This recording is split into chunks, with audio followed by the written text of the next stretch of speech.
Hello friends, आप सभी का स्वागत है कहानियों की इस नई दुनिया में, जहां पर हम हर वीक एक ऐसी शख्सियत के बारे में जानने की कोशिश करते हैं जिन्होंने अपनी सोच व काबिलियत से पूरी दुनिया के सोचने व समझने का नज़रिया बदल दिया और करोड़ों लोगों की ज़िंदगी को एक नई दिशा दिखाई। आज की हमारी कहानी की शुरुआत होती है आज से करीबन 128 साल पहले 27 नवंबर 1894 के दिन मात्सुशिता फैमिली में एक ऐसी शख्स ने जन्म लिया जिसका नाम उन्होंने कोनोसुके रखा। कोनोसुके का बचपन एक अच्छी खासी वेल्दी फैमिली में गुजरा। बचपन वेल्दी फैमिली में गुजरने से मेरा मतलब है आगे चलकर सब कुछ बदलने वाला था। कोनोसुके के फादर अपने गांव के जाने माने जमींदार थे, तो आप समझ सकते हैं कि कोनोसुके कितनी रिच फैमिली से बिलोंग करते थे। पर किसी को कोई आइडिया नहीं था कि थोड़े ही टाइम बाद उनसे ये सब कुछ छीनने वाला था।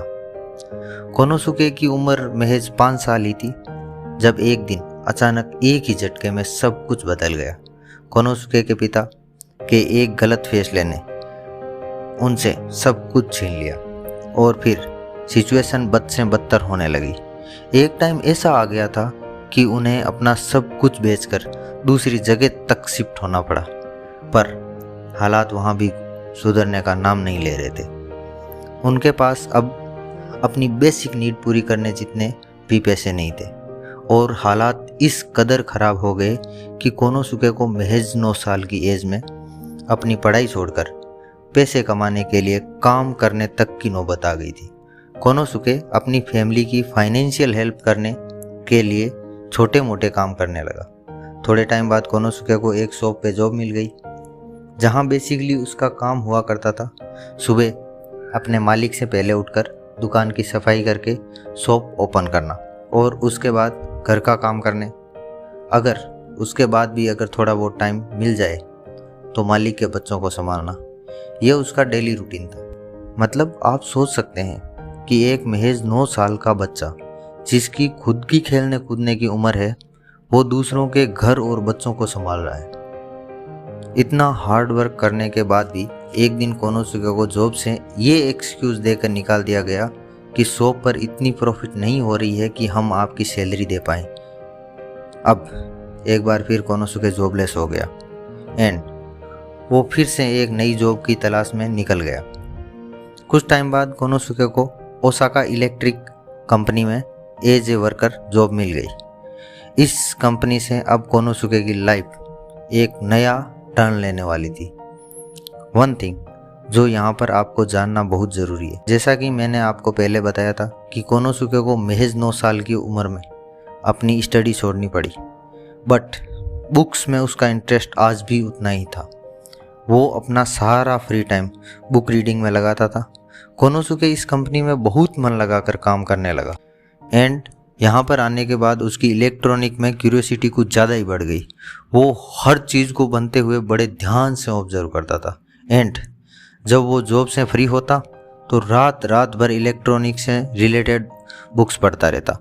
एक टाइम पर उसका इलेक्ट्रॉनिक्स में इतना ज़्यादा इंटरेस्ट डेवलप हो गया था कि वो पूरे दिन कंपनी में काम करता एंड पूरी रात इलेक्ट्रॉनिक्स से रिलेटेड बुक्स को पढ़ने में लगा देता। और इसी हार्डवर्क और नॉलेज की वजह से आफ्टर 4 ईयर कोनोसुके को अपना पहला प्रमोशन मिला।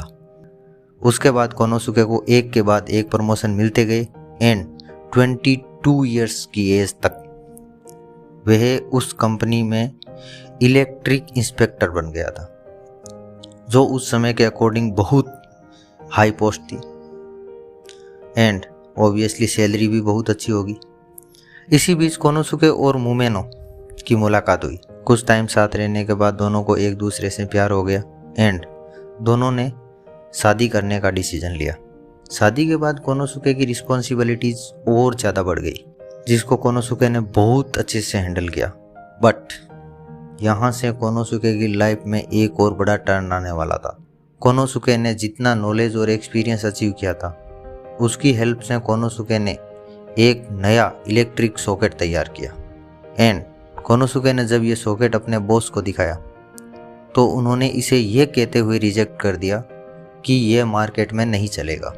शायद इसकी सबसे बड़ी वजह ये भी थी कि कोनोसुके का ये आइडिया उस समय के हिसाब से काफ़ी एडवांस था, जो शायद कोनोसुके के बॉस समझ ना पाए। पर इस बात से शायद कोनोसुके भी अनजान थे कि ये उनका एक छोटा सा इन्वेंशन उन्हें आने वाले टाइम में अरबपति बना देगा। कोनोसुके अब बड़ी उड़ान भरने के लिए तैयार थे, पर उन्हें लगा कि ये जॉब उनकी उड़ान में बाधा बन रही है। तब कोनोसुके ने खुद का अलग से बिजनेस स्टार्ट करने की सोची और इसी सोच के साथ उन्होंने 1917 में Osaka electric and light company से रिजाइन कर दिया। बट सबसे बड़ी प्रॉब्लम ये थी कि कोनोसुके के पास कोई भी मनी बैकअप नहीं था तो बस उनका एक्सपीरियंस और सेल्फ बिलीव, और इससे भी बड़ी बात खुद का आइडिया। इन्हीं सब के दम पर उन्होंने घर के बेसमेंट में एक वर्कशॉप खोली। कोनोसुके के फ्रेंड्स ने कोनोसुके को बहुत समझाया कि तुम्हारा ये आइडिया सही नहीं है, तुम्हारा ये आइडिया कभी सक्सेसफुल नहीं होगा। बट इन सब के बीच सबसे पॉजिटिव बात ये थी कि कोनोसुके की फैमिली उसके इस डिसीजन के साथ खड़ी थी एंड कोनोसुके ने अपने प्रोडक्ट के सैंपल तैयार करने शुरू किए और होलसेलर के पास जाकर अपने प्रोडक्ट को सेल करने की कोशिश करने लगे। बट प्रॉब्लम ये थी कि कोई भी होलसेलर इनके प्रोडक्ट पर बिलीव नहीं कर पा रहा था। इसके दो रीज़न थे जिसकी वजह से इनके सैंपल रिजेक्ट हो रहे थे। फर्स्ट तो कि इनका प्रोडक्ट मार्केट में चल रहे बाकी सिमिलर प्रोडक्ट से बहुत सस्ता था, और सेकंड इनका प्रोडक्ट उस टाइम के अकॉर्डिंग बहुत एडवांस था। ये दो सबसे बड़ी रीज़न थे इनके प्रोडक्ट के रिजेक्ट होने के। बट कोनोसुके को अपने प्रोडक्ट पर पूरा भरोसा था तो उन्होंने कोशिश जारी रखी। बट जब काफ़ी ट्राई करने के बाद भी कोई बड़ा ऑर्डर हाथ नहीं लगा और धीरे धीरे इनकी फाइनेंशियल कंडीशन इतनी ख़राब हो गई कि इनको घर चलाने के लिए अपने ही घर का सामान बेचने तक की नौबत आ गई। नौबत यहाँ तक आ गई थी कि उनको एक टाइम पर अपनी ही वाइफ की ज्वेलरी बेचनी पड़ी, और एट दिस टाइम कोनोसुके के सब रिलेटिव्स उनको छोड़कर चले गए। पर उनकी वाइफ अभी भी उनके साथ खड़ी थी और उनको हमेशा मोटिवेट करती रहती थी। वो रोज़ सुबह मार्केट जाते, रोज़ सुबह खुद को बोलते, बस आज और आज लास्ट दिन, अगर आज कोई बड़ा ऑर्डर नहीं मिला तो कल से मैं जॉब पे चला जाऊंगा। और इसी जिद के साथ हमेशा कोनोसुके अपनी किस्मत को आजमाने के लिए हर सवेरे निकल जाते और हर होलसेलर के पास जाकर अपना प्रोडक्ट बेचने की कोशिश करते। इनकी इसी जिद के चलते उन्हें एक दिन सडनली 1000 सॉकेट का बहुत बड़ा ऑर्डर मिला, और इस ऑर्डर ने उनकी लाइफ को पूरी तरीके से बदल दिया। उन्होंने छोटा सा लोन लेकर इस ऑर्डर को कंप्लीट किया, और जैसे ही इनका प्रोडक्ट मार्केट में सर्कुलेट हुआ, इसकी डिमांड डे बाय डे बढ़ने लगी। उस दिन के बाद कोनोसुके ने कभी पीछे मुड़कर नहीं देखा। जब प्रोडक्ट की डिमांड बहुत बढ़ने लगी तो 13 मार्च 1918 को कोनोसुके ने एक छोटी सी सॉकेट कंपनी स्टार्ट की, और उस कंपनी का नाम था पैनासोनिक। जी हाँ, सही समझा आपने, वही पैनासोनिक जो आज के दिन एक मल्टीनेशनल कंपनी है। लाखों लोग इसमें काम करते हैं और जिसका टर्नओवर बिलियंस ऑफ डॉलर्स में है। इस स्टोरी को सुनने वालों में से 99% लिसनर्स ने कोनोसुके मात्सुशिता का नाम सुना हो या नहीं सुना हो, पर उनकी इस कंपनी का नाम 100% सुना होगा।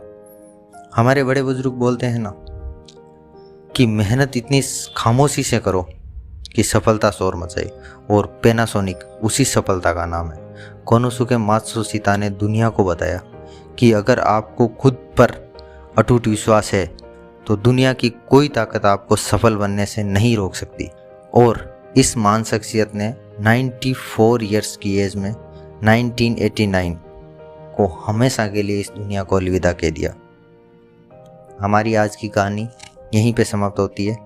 कहानी को यहाँ तक सुनने के लिए आपका बहुत बहुत धन्यवाद, और इसी प्रकार से मोटिवेशनल स्टोरीज सुनने के लिए हमारे चैनल के साथ जुड़े रहिए। Till then, tata bye bye. अपना ख्याल रखिए, अपनी फैमिली का ख्याल रखिए और अपने ड्रीम्स को फॉलो कीजिए। Thank you so much.